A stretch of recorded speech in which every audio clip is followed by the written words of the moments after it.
Okay. Hi. How are you? Awesome. Good. So today we're going to talk basically. Yeah, do you want the light on? Or you like this more like cozy wintry environment? As you, I don't care. Okay. Today I'll be using two PDFs that I put on the Moodle. I will not be teaching all of them. I'll be teaching parts of them. But if you miss something, you can still find it here. The topics I hope to cover today are these four. I'm going to talk about some of the postulates of quantum mechanics. Postulate, what is postulate? It's presuppositions that we made on a theory. Yeah, like what you said. Basically what the theory is built on. They didn't like prove or explain why they're true, just see that they're true, and that's how we work. These are the, if you wish, the assumptions of quantum mechanics. Then we're going to talk about the collapse of the wave function, which is a very fascinating effect, philosophical effect. Also in physics, it's a meaning. The way I'll teach you now is going to be very, very clear, I hope. But there are very gray areas within the collapse of the wave function. Then we'll talk about two-level system as an example also of the collapse of the wave function. And from that we'll talk about spin, which is something that you spoke about in class, right? And stuff. So let's talk about commutatos. Commutatos basically means that the order in which you act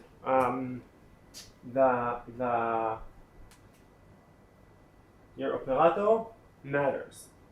And the most famous example of that is the momentum and the position, space. So you've seen it enough times already, or is there a point in showing it again? No idea. Okay, if I act, let's say I have a certain psi, and I do xp on psi. Reminding that p is minus I h bar d dx. So xp on psi is x times minus I h bar psi prime. However, if I do px on psi, so it means minus I h bar d dx over x psi, which is minus I h bar. Well, the derivative of the first times the second plus the derivative of the first Of the second. and yeah, basically this, right? Yes. Good. And now if I wish to do one minus the other, meaning xp minus px, what does this even mean? This thing, we denote it in square brackets specifically. It's called a commutato. The definition of this is that. How do I find the commutation, this commutato? I acted, the usual way of calculating it is acting it on a theoretical general wave function. The way to calculate it is like this. xp on psi is xp psi minus px psi. Xp psi is minus I h bar x psi prime. Px psi is this thing, right? Minus I h bar psi minus I h bar psi x. So this is minus, these two are plus. This and this gets cancelled out. And I'm left with xp psi is equal to I h bar psi. And this is where I say, oh, that means that xp is I h bar. Now, what does this mean that this commutato is not zero? When it is zero, it means I can measure both things in the same time. When it is not zero, it means that I cannot measure both things at the same time, and that the order matters. famous example that I'm going to go back to is a two-slit experiment, where I have a certain pattern like this. What is this? I'm going to just draw here in blue. It is the probability of interference pattern, which is the probability of finding the particle in whatever location. So, if I measure the location, there's a collapse of the wave function. If I measure the location, I ask, where are you? I'm going to go down when I want to. If I measure the location and I find it here, so now it is here. But now I do not know what the momentum is. However, if I measure the momentum, I might affect the space, the location. So the order matters. Now,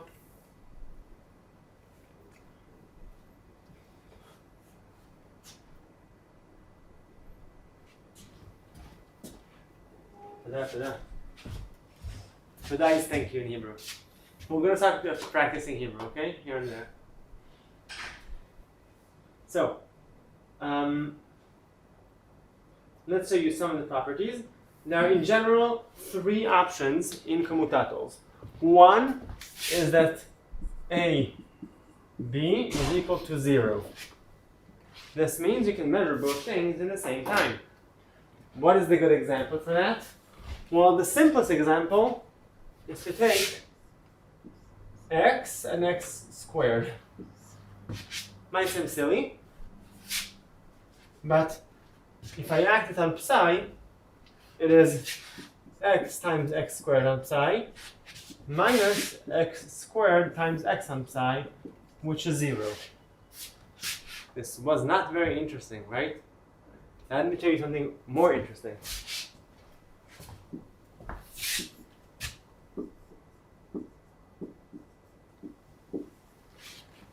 P and P squared. Why did I find this more interesting? Because let's talk about something completely different. Let's talk about this divided by 2m. What's that? What is that? Mass. This is like energy. P. This is kinetic energy. So I can know the momentum of something and its kinetic energy at the same time. Ooh, that's fun. Why? I can show you. This thing, this is equal to that. They're both equal to P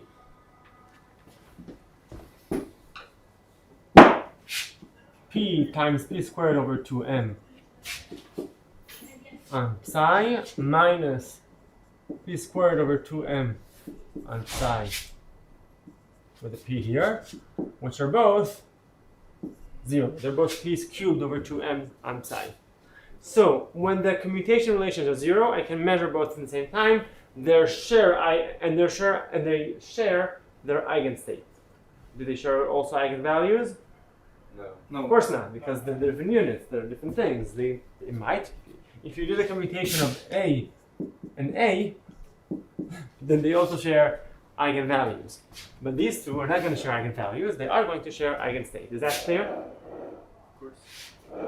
So one scenario is in which the commutation relations are 0. The other is when it's a constant. For example, I have one here. xp is IH bow. And a third scenario is the one that we will soon show that is true, where the commutation relation brings you another operator.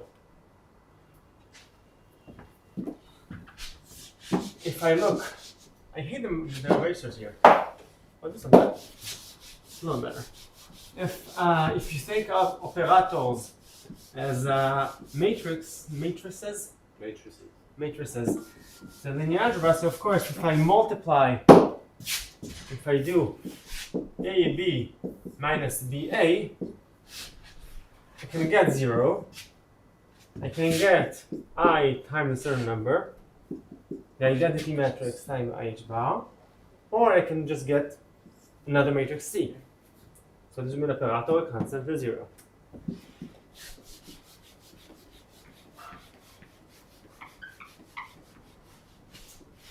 Do you see commutators in class? In the homework. In the last homework? homework. Yeah? I should have. The last homework was 2 weeks ago when I uploaded it like 3 weeks ago, so I don't really remember what was there.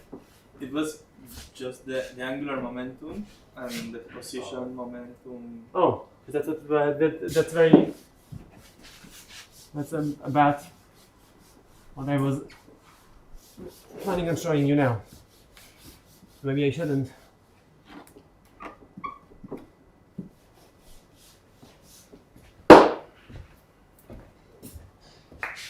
The question with the uncertainty principle was very interesting. The question with what? With the uncertainty principle with the melon, what it was asking. With the melon? I'm really forgetting. 3 weeks ago. Okay. There was a melon? Yeah. Okay. Right. Okay. Properties. Is there anyone listening from home? No one joined. No one joined us. Okay, but I will do this for the recording.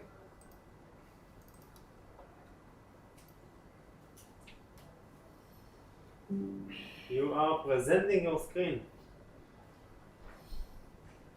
Why is it not showing myself like a million times, like 2 mirrors in front of the other? Oh, to avoid infinity mirror, don't share your entire screen. Okay, whatever.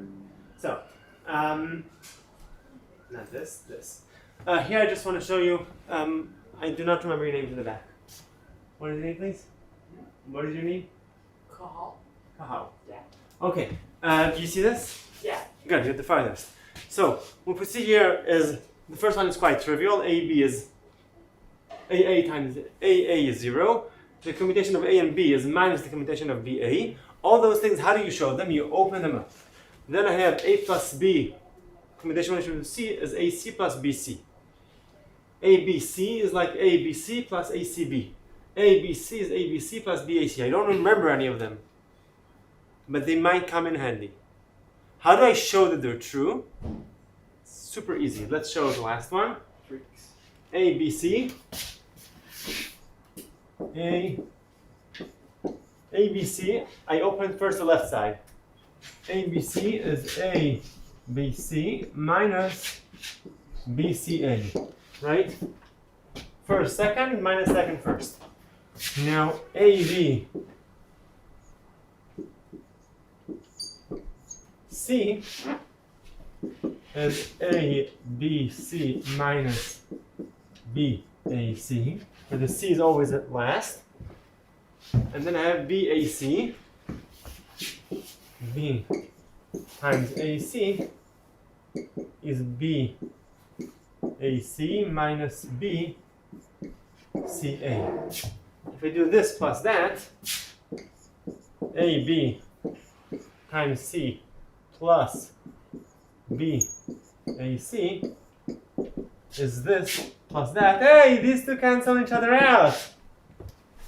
Whoa, that's so exciting. It's ABC minus BAC plus BAC minus BCA. Because these two cancel each other out, they're exactly the same. I'm left with ABC minus BCA. Wait a second! That's exactly what we started with! So exciting. Of course, if I would have a D, it would be longer to show it. You just open both sides and get to the same term. Okay. Let's stop the share. Stop sharing. Now I want to show you something about the angular momentum operators. Okay? I already know this. Now I wish to find this. I'm going to write it on the whiteboard because it is a little small. Maxim, can you see here? Yes. Okay. Here and here, no, right? Can you see this line? Yeah. Good. Okay. So I know that already x px is IH bar. Okay. I'm also letting you know that x py is 0. How do I know this? Well, how can I know this is true? Because the derivative with respect to y, x is treated as a constant. Exactly. Meaning, I would take a step back. I do x minus I h bar d dy over psi of xy. This is minus x I h bar psi prime with respect to y plus I h bar x psi prime with respect to I, which is 0. Meaning I write a general psi as a function of x and y, and I get that it's 0. So the general term is Rj pk is I h bar delta jk. If these two are from the same dimension, they're both x, so I get I h bar. If they're not, then I get a 0. Using this, I'm going to show you what is Lx, Ly. What is L? L is angular momentum. Did you show this at the homework? Okay, so there's no point in showing it. I can show other things more calmly later. I'll get the screen and actually explain it better than I thought I will. Okay.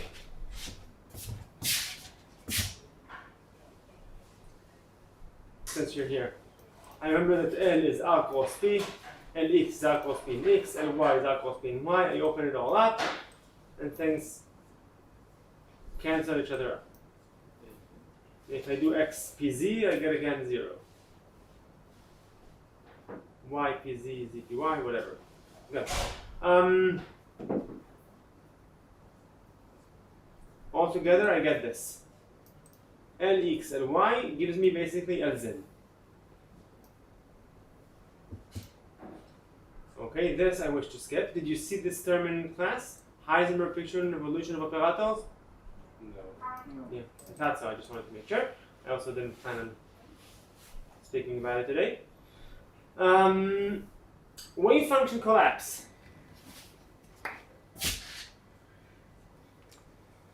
There's a cat. Meow. Right? So until I open the box, the cat is both alive and dead. Right? And then I open the box and then it's either alive or dead. Now, why can the cat measure itself? That's a good question. Did you ever think of that? Yeah, but I don't know the answer. Is there an answer? No. Not really. The usual answer is to say that the cat does know the answer. So yes, the cat is already alive or dead, so the cat does measure itself. And the trick here, and it's not a good answer, there's different answers here. That first you ask, is the particle a quantum particle or not? And if the cat is not a quantum particle, and it's not, because usually cats are bigger, so the cat does measure itself, so it is dead or alive. It is one of the two. I don't know yet, but in the world there is already, this knowledge does exist already. And then you need to find where does the line go between a quantum particle and that. Because also for me right now, Right. if I wait here long enough, it will go through that wall. You know how long? More than the universe. Yes. But there is a chance, right? So where does the line go? Where do you see that? So these are very, very tough philosophical, and not only philosophical, it's a physics question that I don't know about it so much. But what I do know is that when something is in two locations at the same time and I measure its location, the location becomes one. And if I measure its energy, so the energy becomes one. What happens if the energy is a superposition of two locations? So once I measure the energy, I must be in two locations, etc. That's what we're going to show now, okay?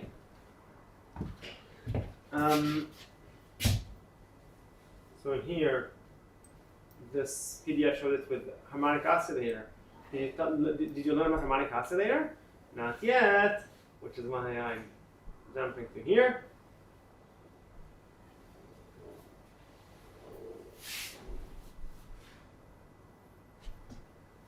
To a two-level system.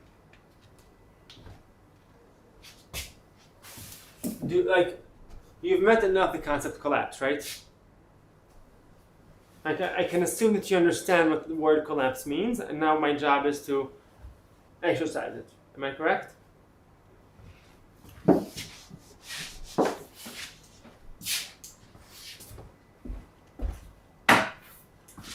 yellow one is the good one.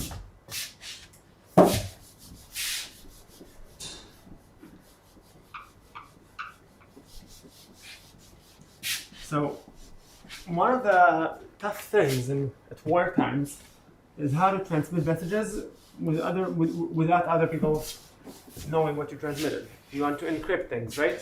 Right. It's true not only at work time, also when I send emails, it gets translated to bits of zeros and one, and I don't want anyone catching it on the way. But especially at war times, which is why at war times things develop. Have you heard of the Enigma machine? Yay! And who cracked it? Alan Turing. And what did it cause? The computer! Yay! So, what does it have to do with quantum mechanics? Because later today I'll talk about quantum and how do I say that? That's encryption and encryption, that thing. So I'll talk about it soon. Do you know what it is? Have you heard about it? Some? No. Okay, good. So soon you will. Let's talk about a two-level system. I know the good thing about this exercise is that it doesn't use the words like location or momentum. So it'll be very, very abstract because it doesn't really matter.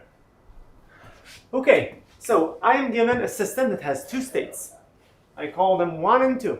And all you know is that when A acts on 1, what you get is A1 times 1.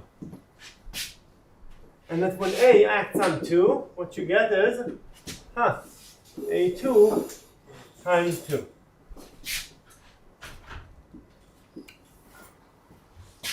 This is a constant, this is a number, and this is an operator. Would you prefer if I put a hat on it? Yeah. Yes, makes you happy? Good. Okay. I also know that B, when it acts on 1, then gives me IB times 2. And when B acts on 2, I get a certain constant C times 1.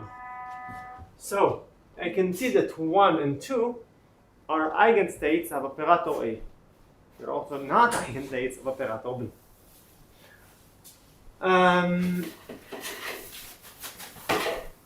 Now we have a list of questions. Suggest a vector basis for states 1 and 2 and write matrix representing a operator. I don't know if I should show this in the did you share screen or not. One second, if I share screen and you're recording, you see only the screen, right? Whatever. Okay.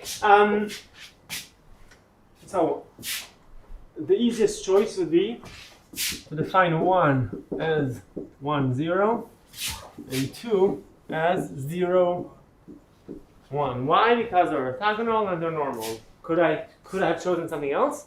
Yes. What? And like minus 1, 1.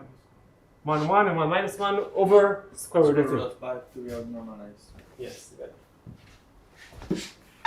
But I don't like working hard when it's not necessary.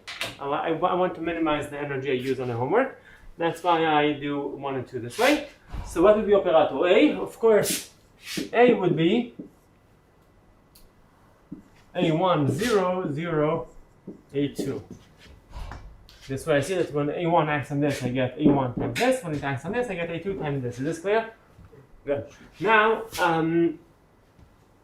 use the basis to represent B operator given that B is representing an observable. What is an observable? It's something that you can measure, something that you can see. Can you give me an example of an observable? Position, momentum, energy. Momentum, energy, more. Angular momentum, Angular momentum. And spin. Kinetic energy, x cubed. Is also something that I can measure. What can you give me something that I cannot measure? The wave function. But an operator or something that I cannot measure. For example, xp. Right. What does it mean measuring the time times my momentum? It doesn't have a meaning, right? So Actually, if it's related to the angular momentum, like in the formula for angular momentum, you multiply positions with momentums, so maybe you could extract. no, this is not something. This is not an observable. They don't because commute. Because of They don't commute. Also, you can see that. A measurement needs to be an eigenstate, and they don't share eigenstates. So there are things that are, if something is an observable, what it means is something that you can measure, and it means if an operator represents an observable,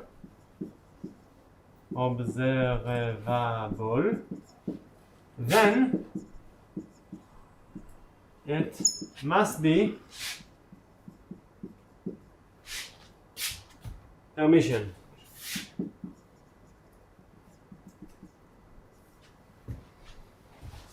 So now I already know that B must be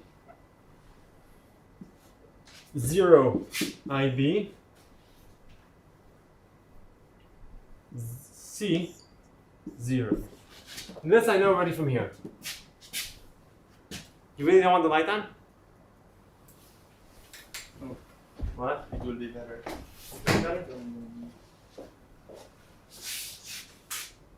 If you do pay money to this university, right? You might as well use this light. Better? Yeah. Then why didn't you want before? Okay, so if I have this B, of course I can see that if B acts on 1, 0, what I get is IB times 0, 1. So I can see this is true. Also, of course, the other side. So this is B. This was B on 1, so I should erase that. Whatever.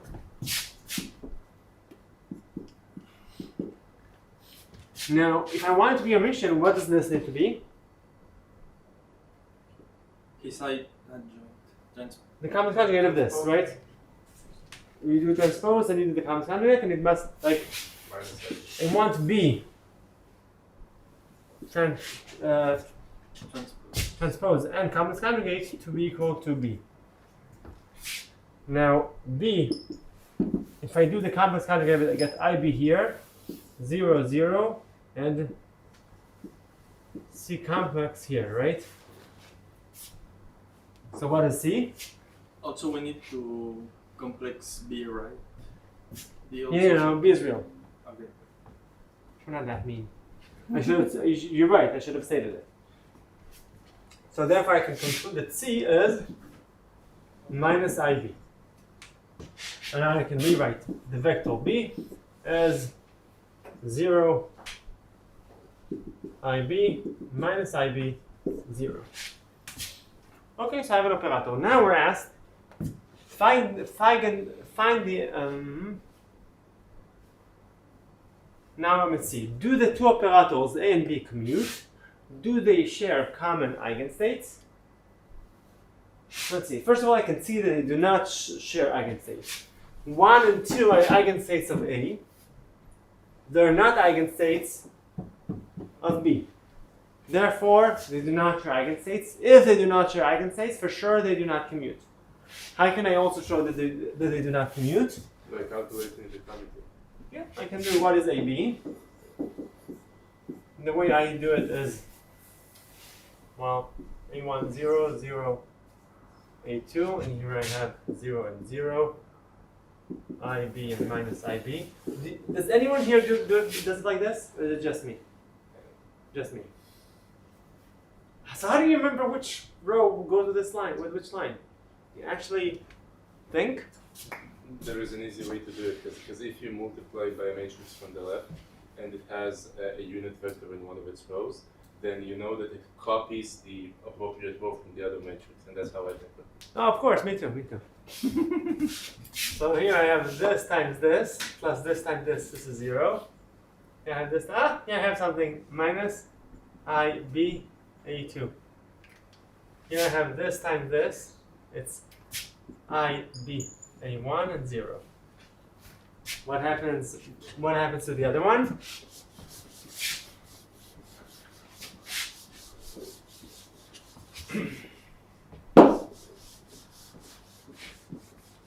You already did it in your head, right? The next one. No, I just trust that you do it. Okay, BA. But you do understand what I'm doing, right? Okay, BA is 0, IB minus IB 0 times A1 0 0 A2. This is equal to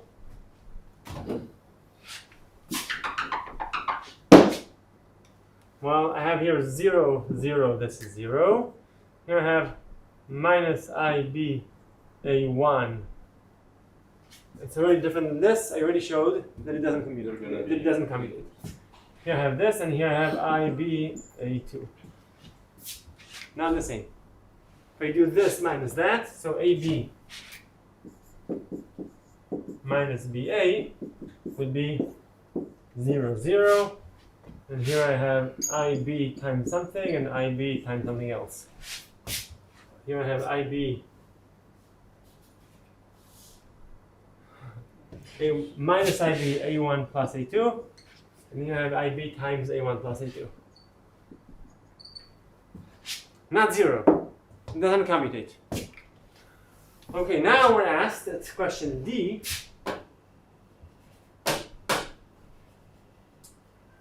Whatever.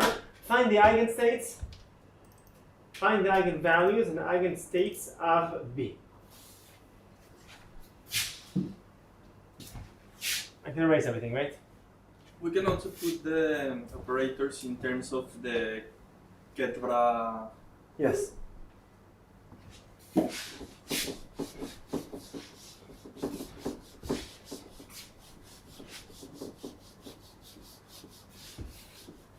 I won't get confused doing that though. And since I'm the TA, I feel ashamed to write something that I'm confused about. But what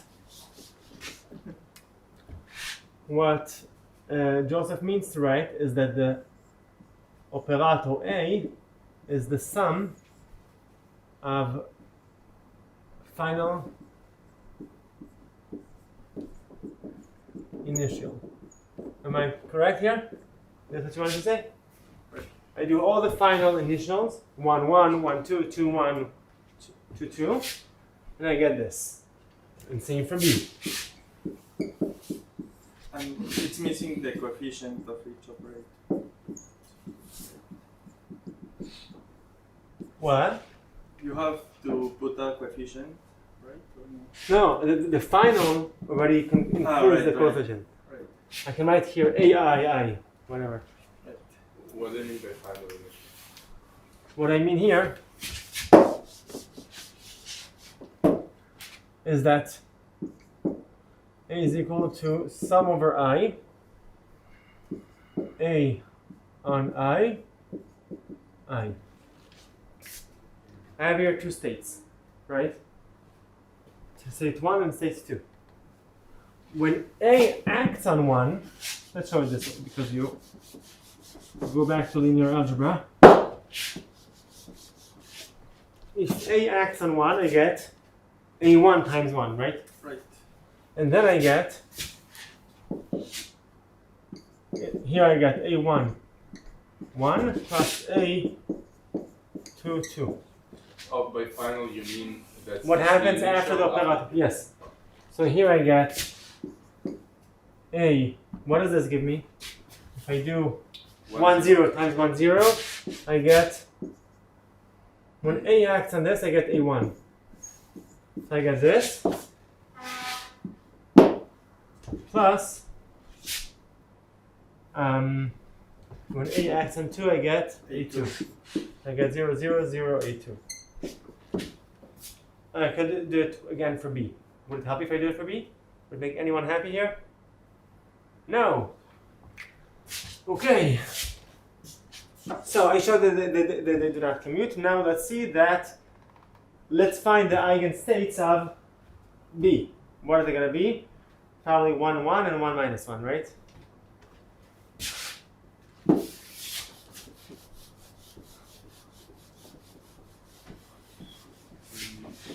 Do you see how this relates to what you learned for the Richard about spin? Not yet, some, partially. You mean that the matrices are similar? Yes. Okay, what is the time? I'm good. Find the eigenvalues and eigenstates of B.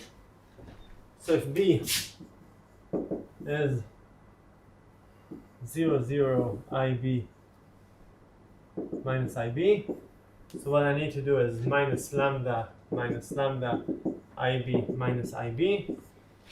I find minus lambda is lambda squared. Minus, I have three minuses, bear with me. What does the word bear mean? Bear means like, if I don't have gloves, it's my bare hands. Bear is wild. Bear is like a bear, you know, the one that eats honey. Bear with me, is it spelled the same way? I think it's some sort of different meaning. Oh, I'm sure it's a different meaning. I'm asking if it's spelled the same way. I think it's not. I'm not sure because my orthography is Oh not no, that good. bear is B-E-A-R, bear is B-A-R-E. So it's Okay. I said we'll learn Hebrew, we end up learning other things. So minus lambda times minus lambda is lambda squared. IB times I minus IB gives me, I have three minuses here. I times I is one minus, this is second, and third because I take this thing. I get minus B squared. So I get lambda is equal to 0, so lambda is plus minus B. And now I find the eigenstates. How do I find the eigenstates? Well, you know how to do that. Ready? And I'll just jump to question D here.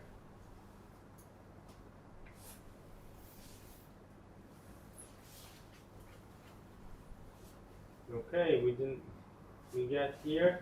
Not what I would have expected. I thought it's 1 and minus 1. It's 1 and minus I. Because of this I, because D here. What? It's because the I. Because of the I here, right? Because now, is there any point in doing it in the whiteboard? No. Okay, so now I need to name them differently. And it might be confusing because I already had 1 and 2. So I'm going to call them V1 and V2. V1, this is the kit. And I'm going to write it as 1 over square root of 2 as 1 minus 1. 1 minus I, and V2, you're doing 1 over square root of 2, 1 and I. Now it is very, very, very easy to see, but you gotta use your hand. What? yeah. Good. Okay, so it's very easy to see that this is a superposition of 1 and 2, right? It's like 1 over square root of 2 times 1 plus minus I 2. And this is 1 over square root of 2 times 1 plus I 2. What's the next thing I'm about to write?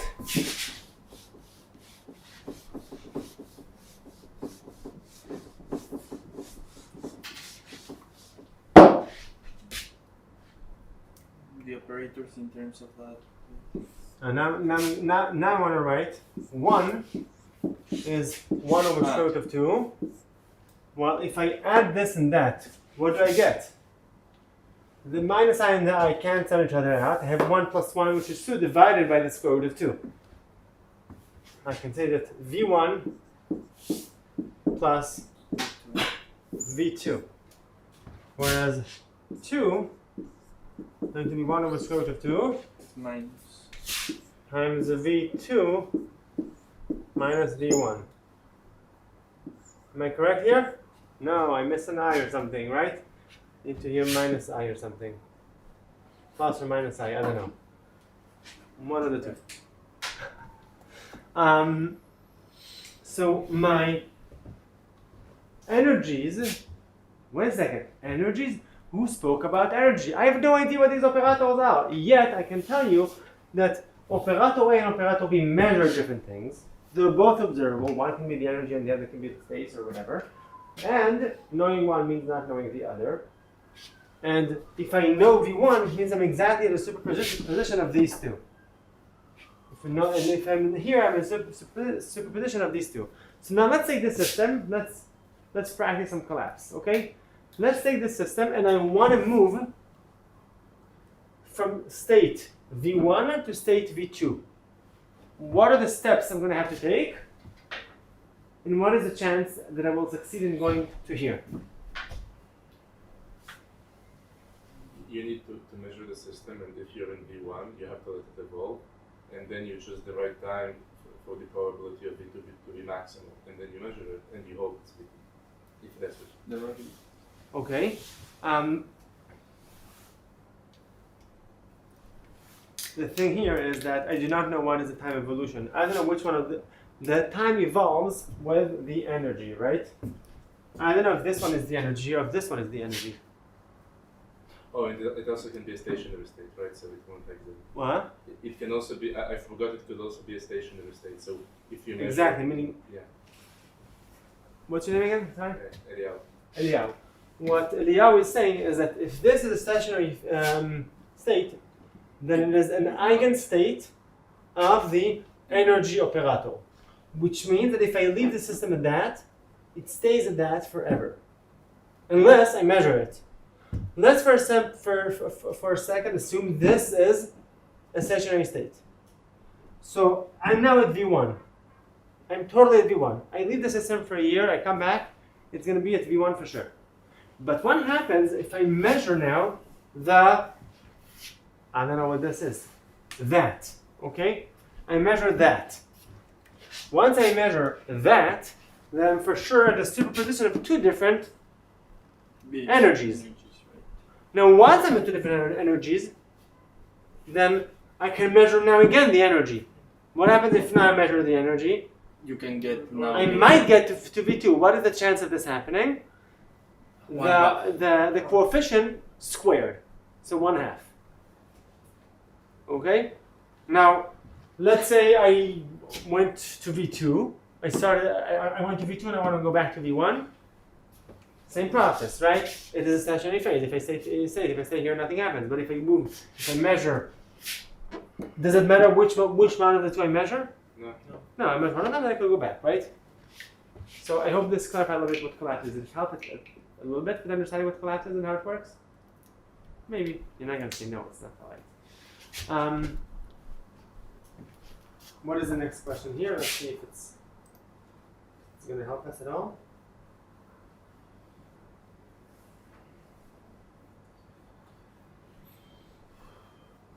Show that the eigenstates of B are superposition of the eigenstates of A, that we showed. If the system is in the ground state of B, find the expectation value A of A.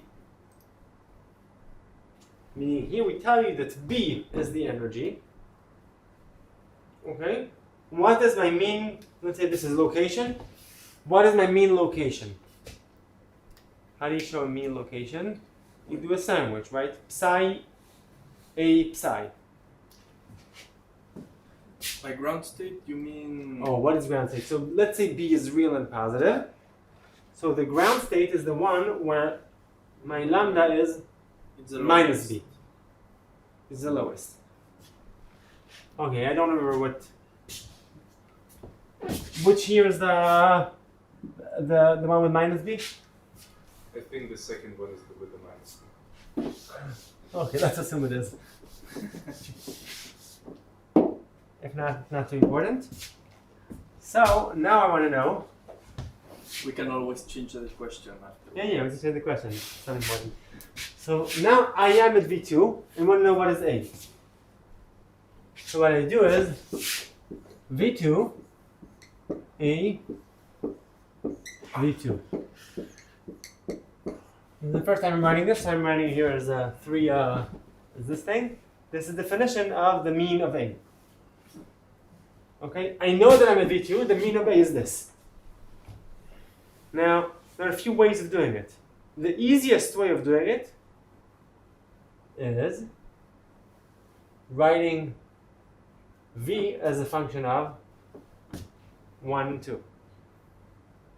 because I can see what is the A times V2, but it's a good way to. It's an You can opportunity also to, conjugate the operator, right?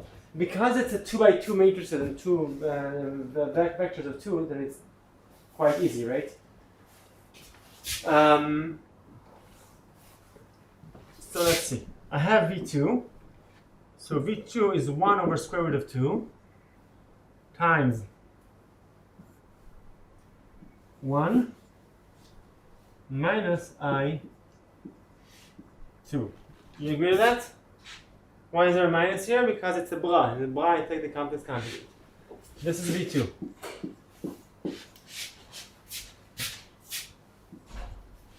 By the mean of 1, Yeah, it should be a vertical line. What? it should be a rock. These are both bra. And now I'm going to write A. The 1 is Oh, this thing. Thank you. But actually, that's V2. That's V1. You have to put a plus.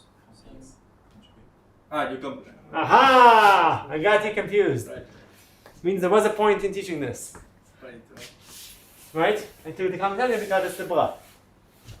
Here I write A, and here I'm going to write again V2, only now it's going to be like this. I'm going to want 1 over square root of 2, 1 plus I, 2. Okay? Does this seem... It's outside of the brackets one of the square two. Are you happy now? Yeah. Look, he's happy.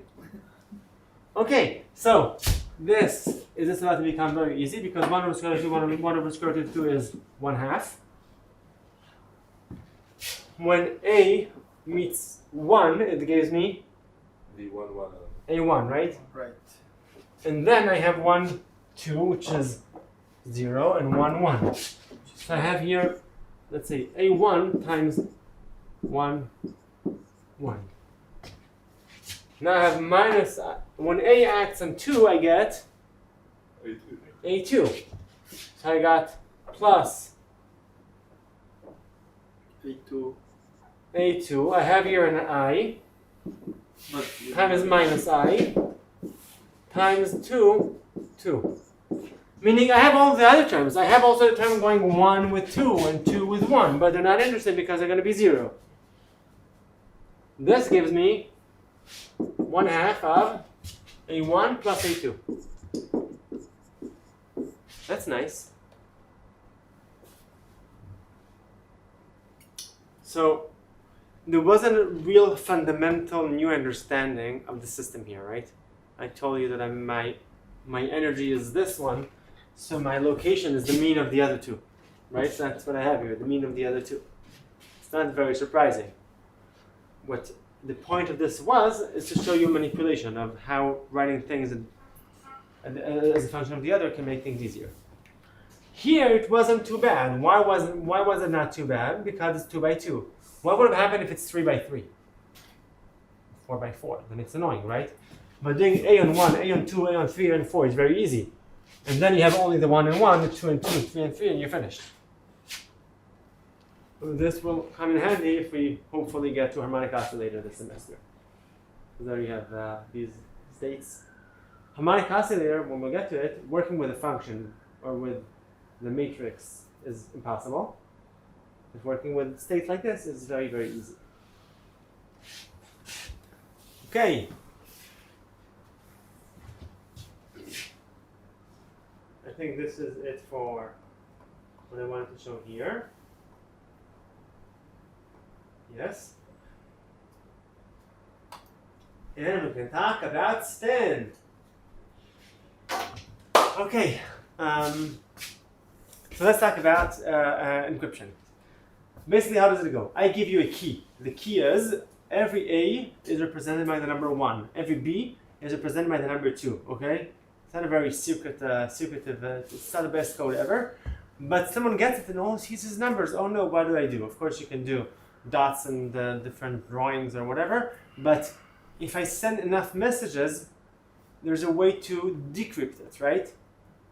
The best way is The simplest way is frequency, right? You see that the letter, you know the letter E is the most frequent in the alphabet, so you recognize the number 5 is the most frequent, you realize 5 is E. Okay? So, here we're going to have a quick history lesson, because I love this topic. So how do people struggle with this? How do you overcome this? Basically, throughout history there is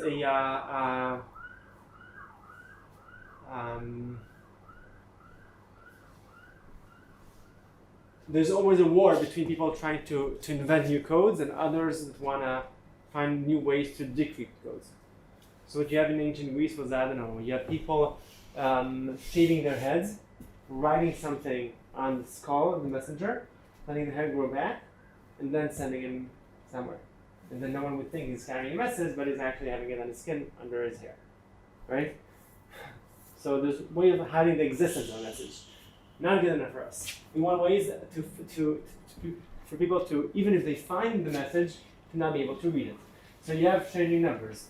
And then you notice that the letter E is the most frequent one. So you decide the number E, the letter E will be replaced either with the number 5 or with the number 100 or and 1000 and 3000, 3002.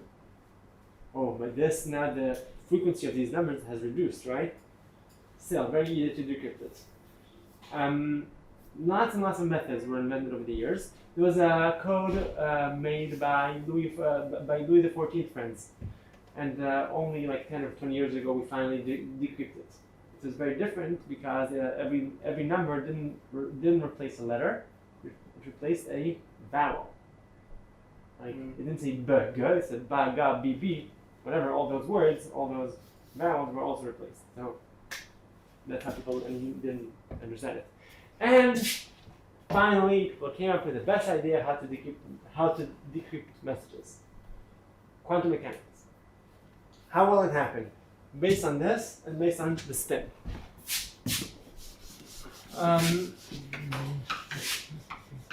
Also with photon polarization, right? What? I don't know what that is.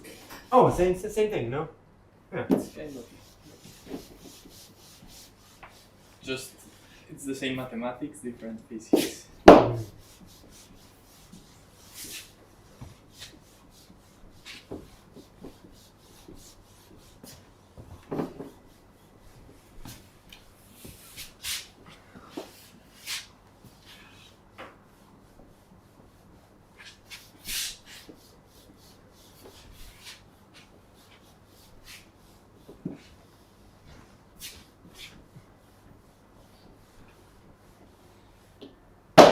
So what I will show you now is a basic quantum code. It's a basic a message in quantum, okay? I want to send you the message. I'm sending you once, and only once physically. I'm giving you a sheet of paper, which reads this way.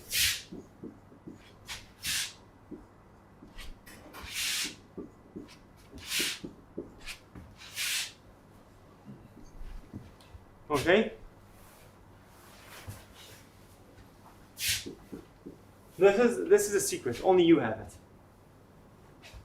And now I want to send you a message. I have 6 letters here. I want to send you a code that says 10011. Need another number. Okay, that's the message I want to send you. Okay?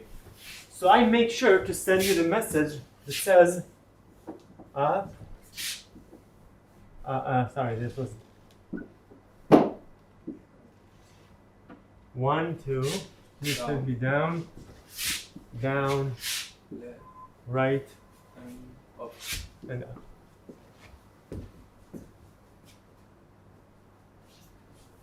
No left arrows here, right? That's what this is, a 0.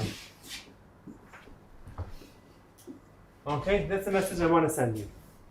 Now, if you measure it at these directions, you're going to get this, right? Again, because this is an eigenstate of this spin. What happens if you measure it differently? Let's say that someone finds the code, okay? And he measures it, let's say he measures it all in the up-down, but he doesn't know.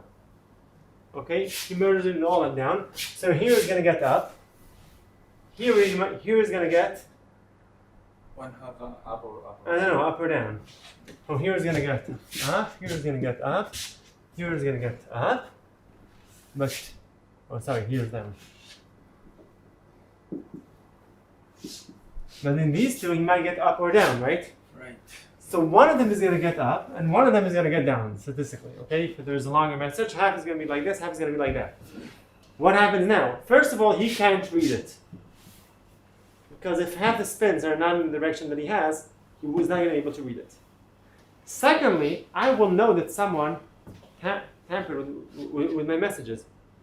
Because let's say that someone catches my message. I'm in a world where I'm German. I'm sending a message and someone caught it. What the British want is for other people to not know that they caught the message, right? That they intercepted the message. But now, this guy intercepted my message. What will I get here? Here, how will I measure it? With different probability. Here I might, even here that he read it correctly, when I read it, I might get left instead of getting right.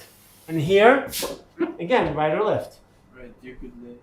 So I see that something doesn't make sense. I know someone tampered with my data.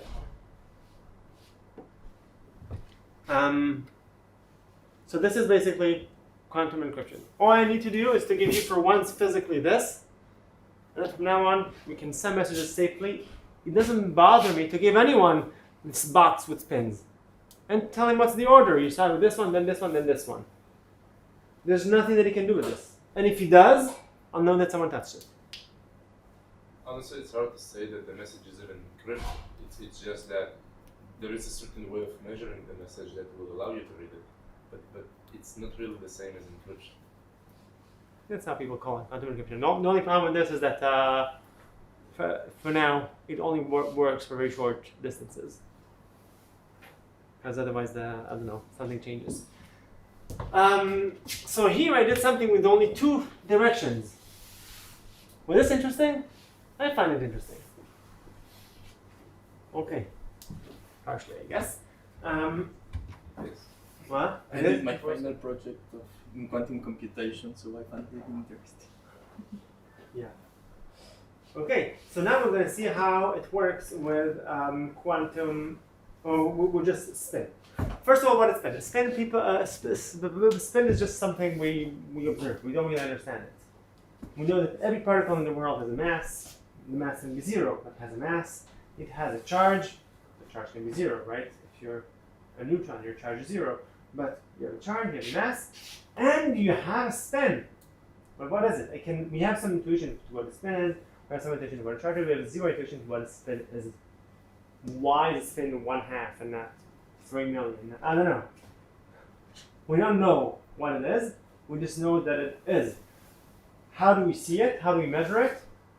By applying a magnetic field. If you have two electrons, do you know what fermions are? Oh, you all do. Good. I didn't when I was at your age. I mean, at second year. So you have two electrons in the inner shell of the helium atom.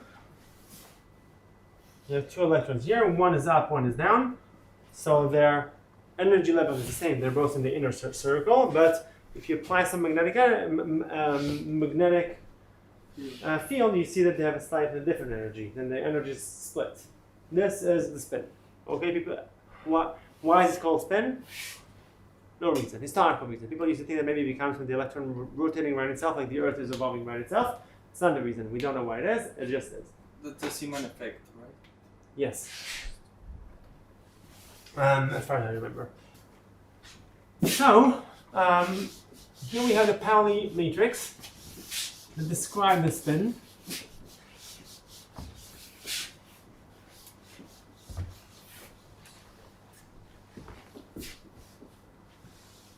I really don't like this whiteboard. So, we see, we choose Z as our quantization axis. We denote the spin up and down states as follows. We're going to have plus Z is going to be 1, 0, and minus z is going to be 0 and 1.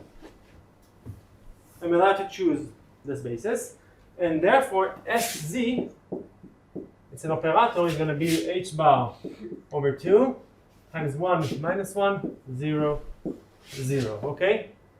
Now let's see what happens. If sz acts on plus z, what I get is h bar over 2 times 1, 0, 0 minus 1, 1, 0.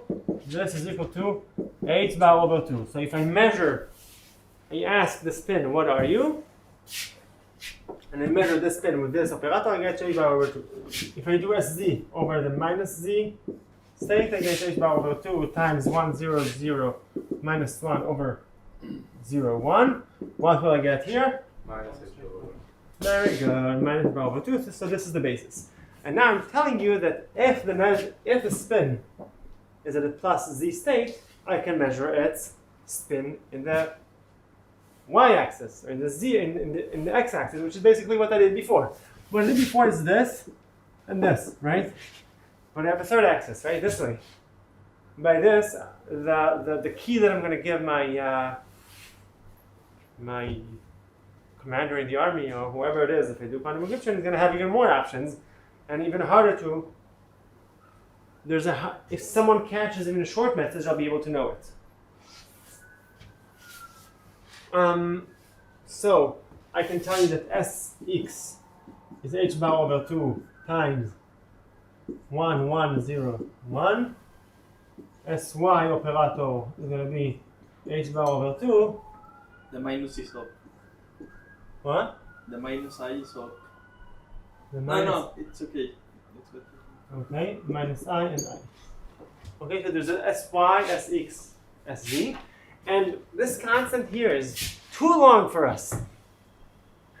Therefore, we like to just talk about this and this, and this matrix. And we call them Pauli matrices. So we have Sz, sigma z, sigma y, and sigma x. That's the letter that's chosen to represent it. So Sz is going to be 1 minus 1, 0, 0. Sy is whatever, 0, 0 minus I.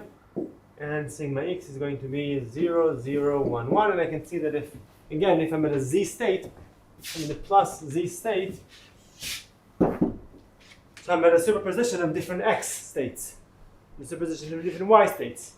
Again, it's like what we saw before about two-state system.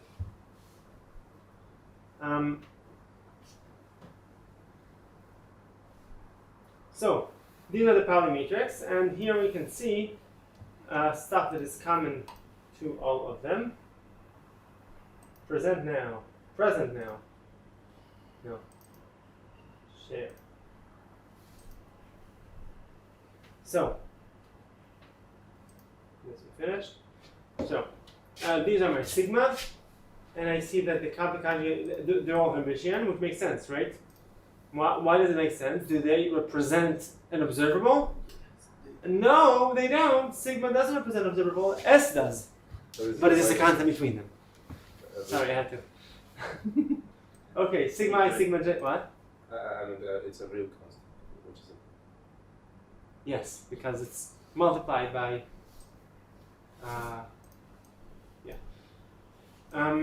If I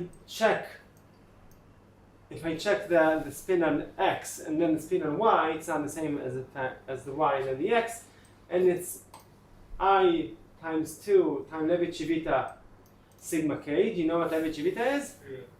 Yeah. Good. Was this his name? Was this one guy or two guys? One. Tullio Levi-Civita. Levi-Civita, what is He was Italian. Italian? Okay.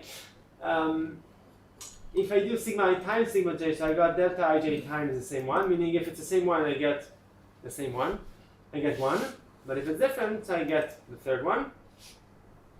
The eigenvalue is always plus and minus 1, the trace is 0, and the determinanta is minus 1. Okay, this is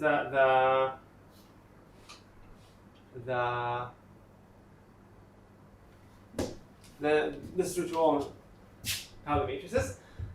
And now I'm going to talk about spin in an arbitrary direction. Okay? Meaning, right now I have an electron here in my hand, you see? Now what is its spin? I don't know, maybe in any direction. What are x, y, and z? They're not even defined here. So what I can tell you is this thing. A spin operator in a random direction n hat is Sn is S times n hat. Sx, Sy, Sz. This is not very surprising.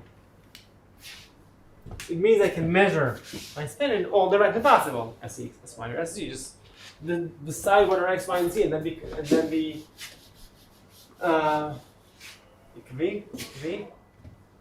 How do you say ikvi? Consistent. Consistent. Consistent in Hebrew is ikvi. Which translates the word consistent, which means that he. In Hebrew? Like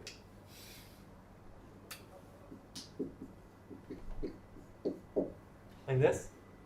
Does he assume you know the ABC in Hebrew? No. Because if he writes this in Hebrew. Okay. Okay, a question to the Israelis here. Did you notice that all the signs in campus are in Hebrew? Maxim, did you notice that? Eliyahu, did you notice that? Well,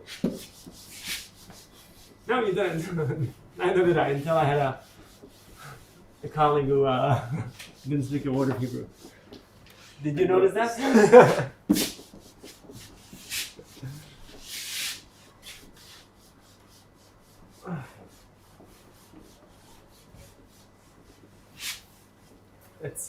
I had a friend here, like with me in the lab, an Indian guy who spoke 6 languages.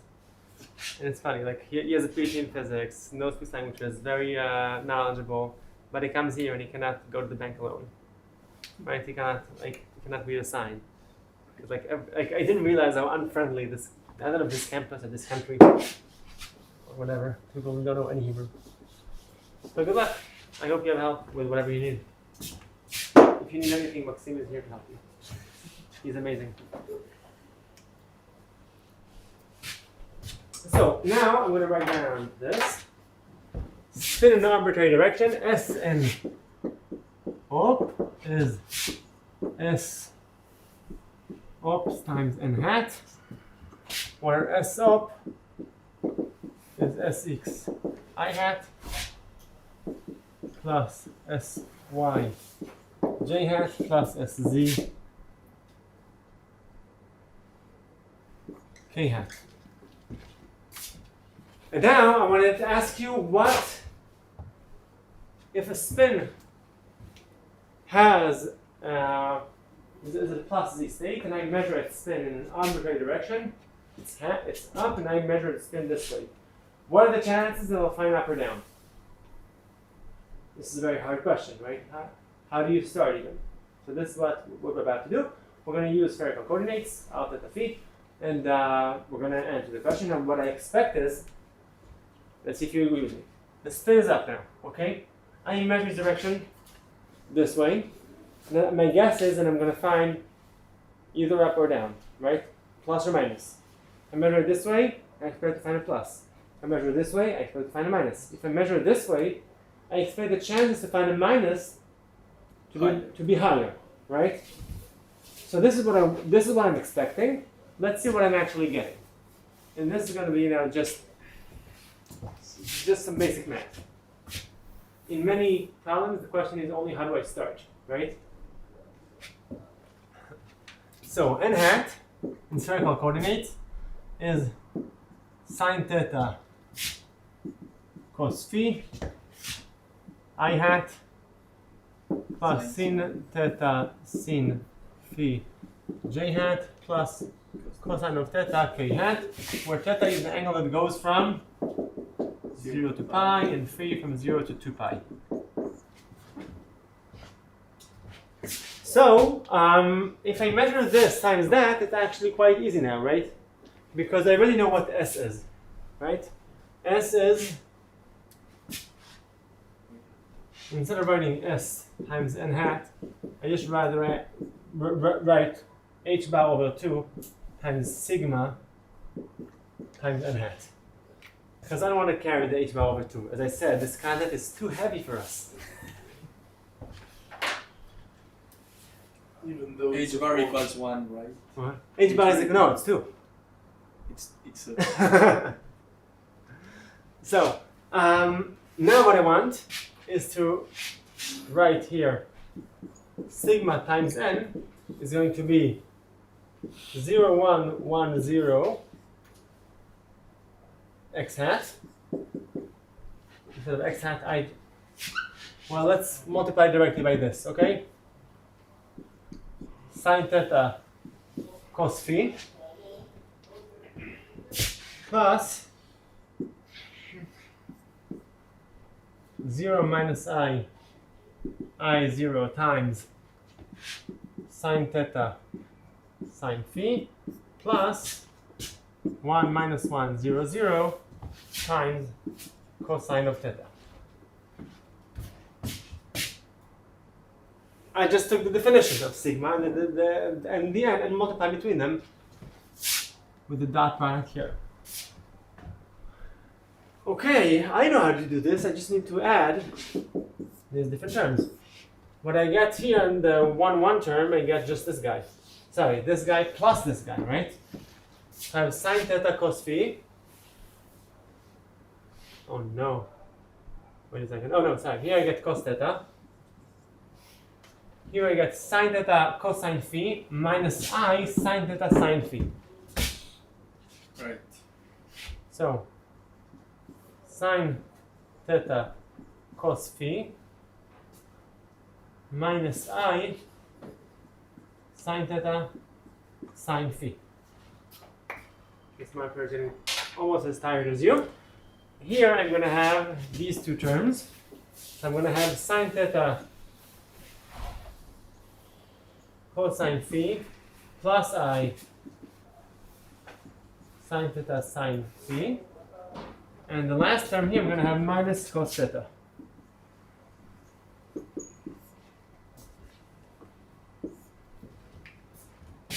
Okay.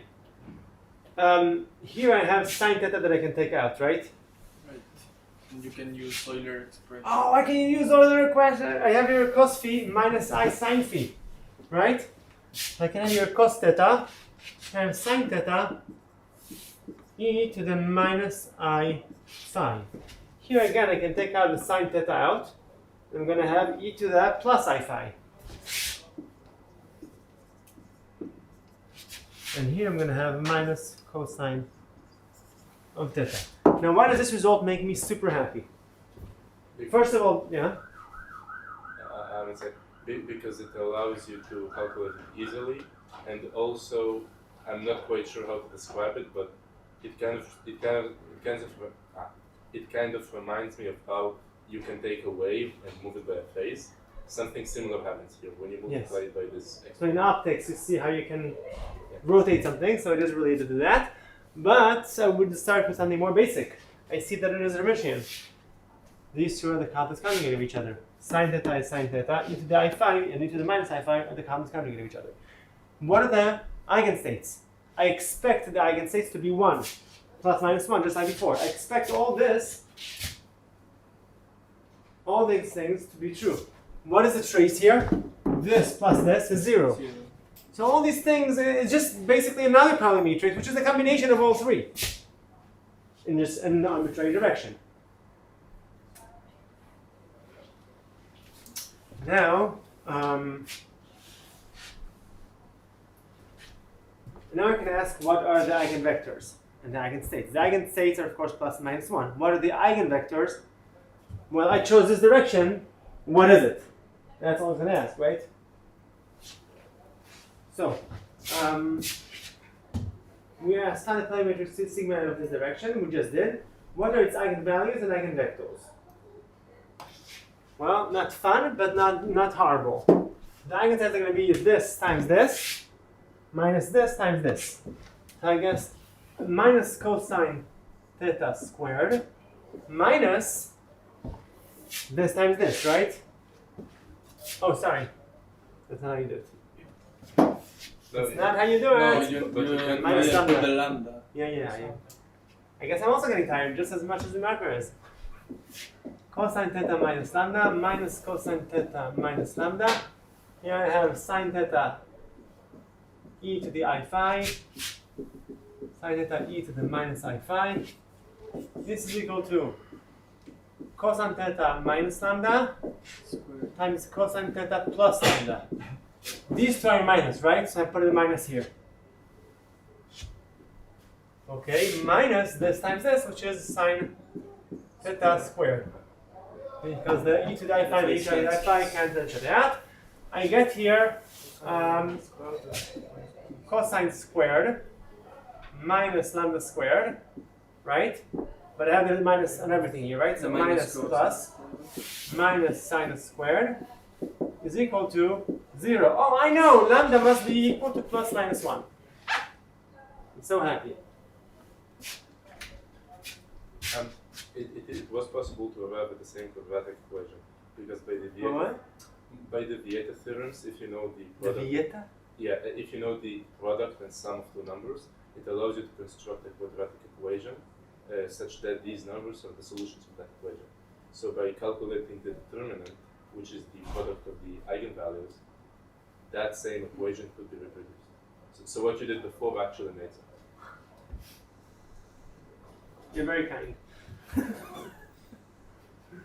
In which course did you learn this? It's something you know. It's general knowledge. You know these things that are written in a high school book, but it's not that important, so nobody reads it. Yes. So I read it, and Okay. So now the eigenvectors. Is it enough if I just show it here? No, right? I should actually show it on the whiteboard.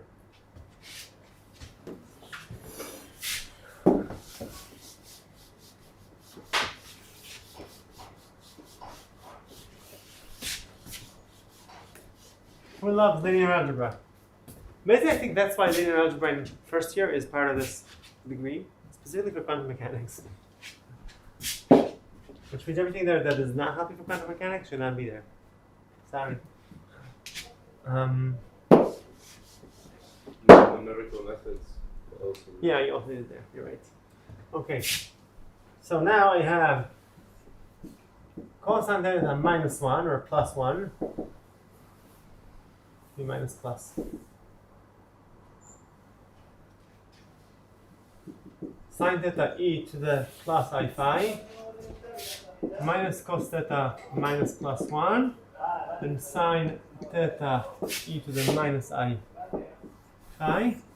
All this times xy should be 0. Now xy is a very bad choice because x and y actually mean something here. I should write a and b, right? But this here says x and y. I don't want to follow it. So I get the equation that x times cosine theta minus plus 1 plus y times sine theta e to the minus I phi should be 0. Now this is not nice.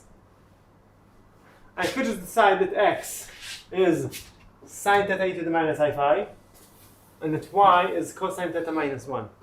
But there is a nicer way to do it. And the nicer way to do it is to multiply both sides, I think, by sine. Wait a second. Yes. No. This here, cosine 1 minus cosine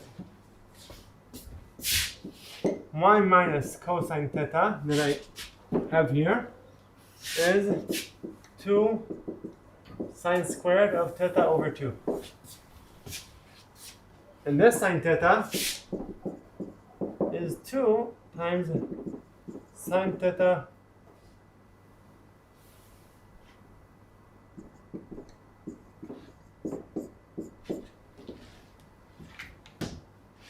using this, what I get here is that, let's take the minus 1, okay?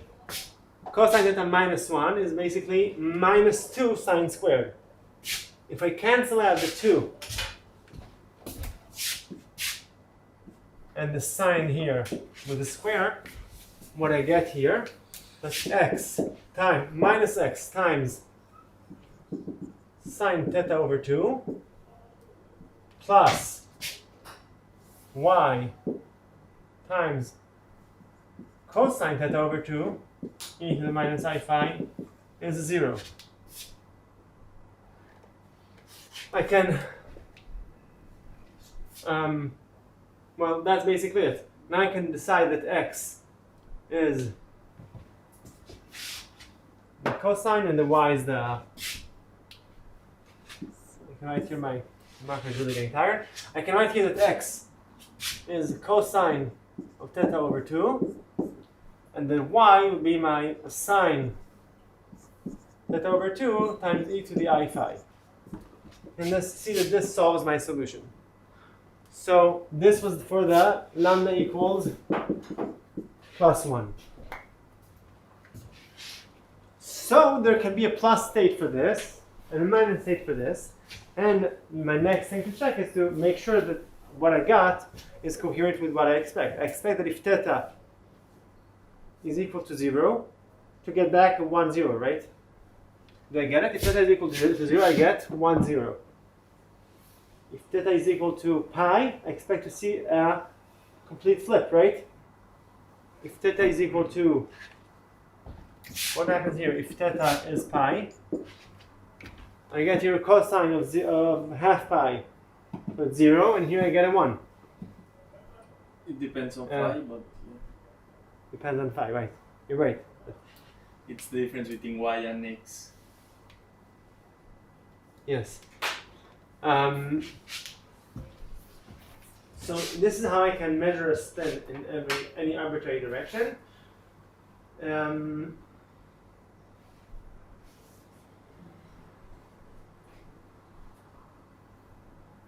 Well, that's basically what I wanted to see. And here there is a rotation of the spin. What happens if I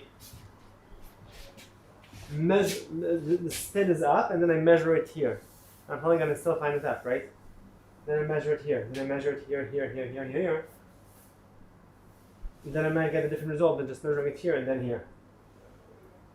Okay, I think that was enough. I think so. Today, what we understood, hopefully, what we tried covering is what is the term collapse, what is being energy being moved to location and vice versa. Specifically, something that I did before that I find important is that when I had the A in sandwich between V1 and V1, include V1 as a function of states 1 and 2 because it made it easier. This will be applicable later. And we learned about spin, and that's it. Okay. Good luck. Thank you for listening. Thank you. Just a question. What is the what's the eigenvector for the other eigenvalue? Oh, for the other one. Oh, it says it here. Let me show you. I just want to write it down. Here. With a minus. Sine, cosine. Here. Oh, it's different. Yeah. Yeah, I have a sine, I have a minus cosine.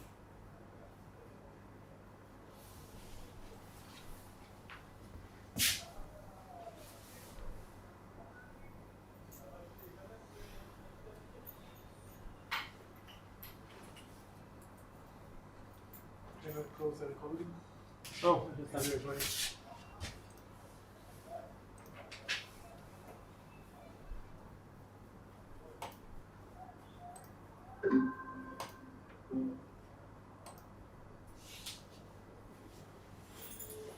So there's Simon here.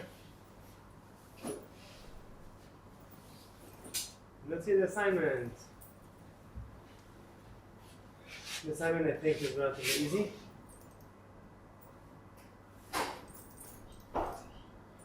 Okay, you have your three states. Explain why this choice is valid, meaning they're orthogonal and they're normal.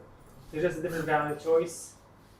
Calculate the following numbers, find the following matrices, compute the following expression and explain their meaning.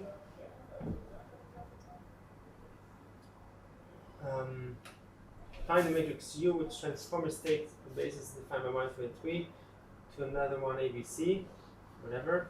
Then commutatos, you're going to have to show how these are true. Just open them and show that both sides are the same. Then we have a question about two-dimensional states. Again, find the eigenvalues. Eigenvector is not too hard. This is the only annoying part. Combining operators, whatever. Okay, maybe I'll add. Maybe I'll send you another file, another question about spins. If you think it's too short. Okay.